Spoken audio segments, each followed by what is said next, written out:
Hey everyone, my name is Ryan Cam. Before I get into talking about Goodfellas, I feel like I need to make a bit of a public service announcement. We all know about the coronavirus. It's unavoidable. It's pretty much, you can't escape it, pretty much. I don't want to talk about it any longer than I have to because it just makes me feel sad.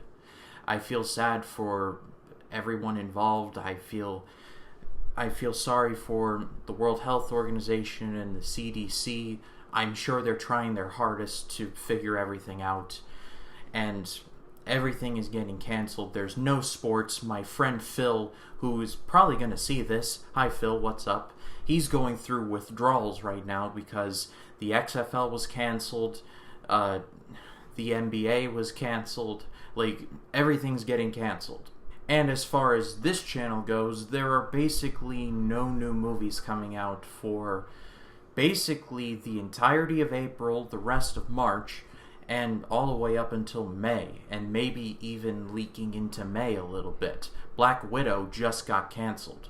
This channel's just a hobby of mine, so it really doesn't affect me all that much, but my thoughts and my prayers go out to all of the content creators that I follow, like the Ryan O'Tooles and the Jerry Buckendalls and the Sean Chandlers of the world that use this platform as their source of income, or one of their sources of income, and it's basically going to be handicapped for about a month, maybe more. It's a rough situation, it really is. But what does this mean for this channel? Well, I'm still going to be making videos because if I don't, it's just cabin fever is just going to sink in, and I don't know what's going to happen after that. I will be uploading more Twilight Zone vlogs. I'm going to try and aim for 2 or 3 a week, maybe more depending on how I feel.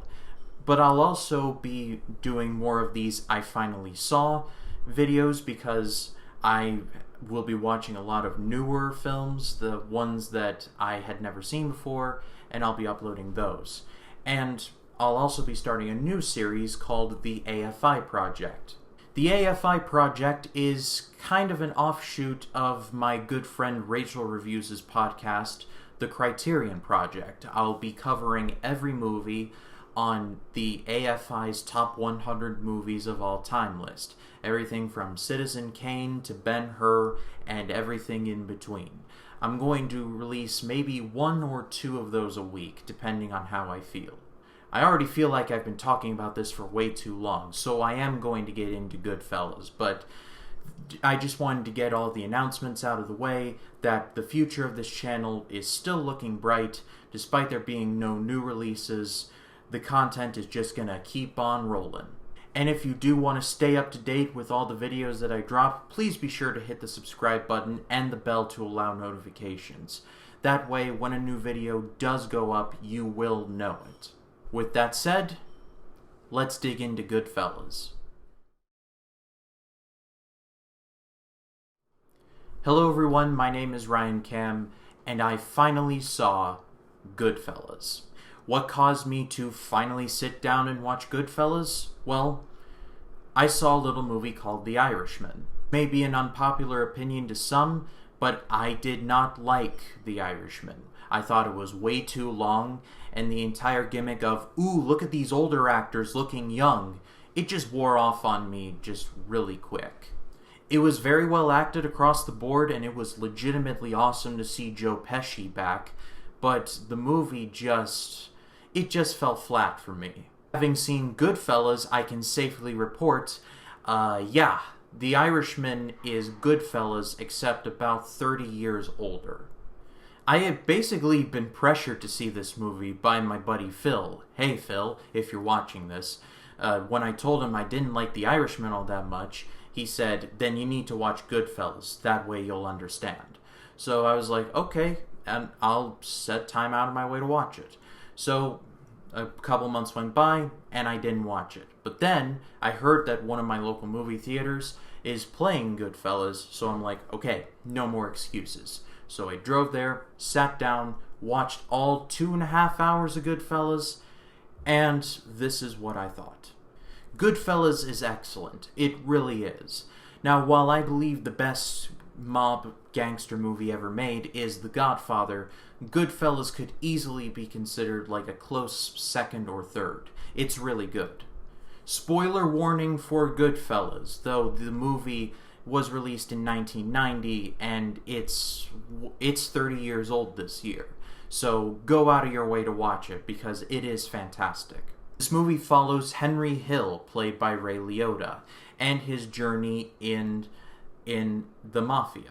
It shows his initiation working like the bare minimum in his early teens, up until the point where he has to leave and go into witness protection for various reasons.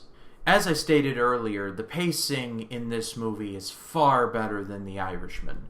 The movie is about 2 hours and 30 minutes, and it covers a great deal of time in that short time span. This movie moves. It starts out in like 1955 and ends in 1987, and you get a broad scope of everything that Henry Hill was involved with. But you understand everything, you understand his motivation, and at the end of the day, you can see A, why he joined the Mafia, B, why he left, and all the other reasons that everything happened. You see his high highs, you see his very low lows, and you see everything in between. How he starts off on the ascent and he's like, this is great, but then in the 60s and the 80s, it just all comes crumbling down. But now let's talk about Joe Pesci, because Joe Pesci is a gift. He steals every scene that he is in. He's basically your prototypical, like, gangster. He's fast-talking, he talks in the accent, he says the F word in every other sentence, or if not every sentence, and he is very much a loose cannon. And I kinda love him for it. And yes, the iconic scene where he's like, funny how, like I'm a clown, like I amuse you, like, that scene is just, it's awesome. Robert De Niro is also fantastic as Jimmy Conway, but he kind of fades into the background in some scenes. It's not his fault. I mean, he is Robert De Niro, and he tends to be good in most of the movies that he is involved with. But in this movie, he just is like a supporting player, because we're with Henry Hill because he's our main character, and Joe Pesci is eating up the scenery, and Robert De Niro is just left there to pick up the scraps. He was really good, he just wasn't the focus. But probably the thing that doesn't really get talked about in this movie is Henry Hill's wife, played by Lauren Brocco. She gives a heartbreaking performance. She starts out as like a B-52 fangirl, and by the end, it's not pretty. In many ways, it's not her fault. Henry Hill gets downright abusive in some scenes, and it's very hard to watch. But Lauren Bracco is excellent, and she sells every wince of pain and every happy moment and everything in between. But the most interesting element of the movie I found was how the movie portrays the gangster lifestyle as somewhat noble, in a weird sort of way. Like, from the very first line when Henry Hill says, "As far back as I can remember, I always wanted to be a gangster." You feel the passion that Henry Hill has for his gangster lifestyle. Like, when he becomes involved, like, at an early age, it's like he has found his purpose in life. It's like, this is it for me, I've peaked.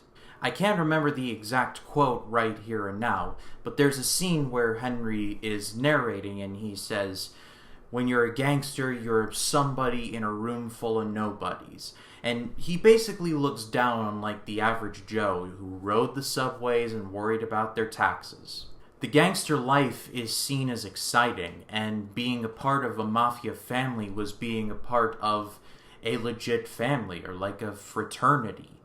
Everyone looked out for each other by any means necessary, and you had rules that you had to follow. Like, it was very much like a brotherhood. The rising action of the movie is very, very good, but the falling action is equally as good, if not better. That's where the funny and the violent stuff happens. Basically, when the movie catches up to the opening scene, where Henry, Tommy, and Jimmy all have to dispose of the body, they all stop off at Tommy's mom's house and they make them dinner while there is a half-dead body in Jimmy's car's trunk.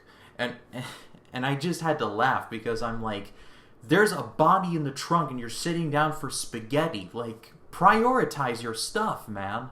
But there's a surprising amount of violence as well. It's not gratuitous, but when you do see it, it's downright heartbreaking. Tommy's death is just...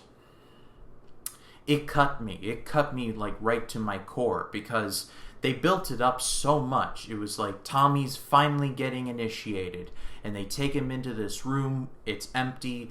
He goes in first, and it's like Tommy figured, and he's like, oh, and then someone shoots him in the back of the head, and he falls forward.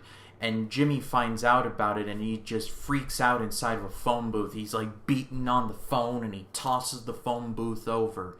And Henry Hill's narration is like, they shot him in the face so that his mother couldn't give him an open casket at his funeral. It's just... I'm getting the willies just thinking about it. And I think that's what makes Goodfellas so good, is the fact that it can balance the dark with the light. It can be funny, but it can also be deathly serious. You could see bits of violence, but you could also see downright heartwarming moments. It runs the gamut of emotions, and it handles it all like a pro. Goodfellas is absolutely amazing, and if you have not seen it, I do highly recommend it. But that is all for me, guys. Thank you so much, as always, for watching. If you've seen Goodfellas and you have your opinion, leave them in the comments section below. I do read the comments, so go right ahead. And if you liked the video, please be sure to leave a like. And if you want to subscribe, click the subscribe button and hit the bell to allow notifications. My name is Ryan Cam. Be a wise guy, and I'll see you in the next one.